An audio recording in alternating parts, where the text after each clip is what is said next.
Makalipas ang 7 taon, muling tumungtong sa bakuran ng GMA Network ang aktres na si Raisa Senon. Si Raisa ang itinanghal na ultimate female survivor sa reality-based artista search ng GMA7 na Starstruck Season 2 noong 2004.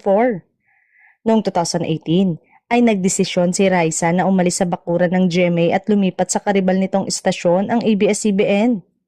Ngayong Lunes, July 14, 2025, muling nasilayan si Raisa sa Kapuso Network nang mag-guest siya sa Fast Talk with Boy Abunda. Sa eksklusibong panayam ng Cabinet Files, ipinagtapat ang aktres ang matinding kabang nararamdaman habang papunta sa kanyang dating home network.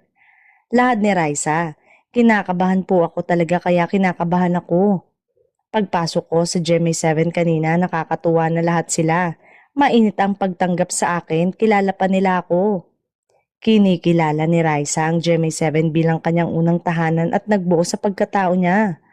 Bukas daw si Raisa sa posibilidad na muling lumabas sa mga programa ng GMA7 at magkaroon ng drama series tulad ng Ika-6 na Utos 2018, ang huling proyekto niya sa Kapuso Network. In fact, may alok sa kanya na mag-guest sa Sanggang Dikit FR, ang primetime series ni na Jeneline Mercado at Dennis Trillo. Ngayong Lunes sana ang taping pero hindi niya tinanggap dahil may conflict sa schedule.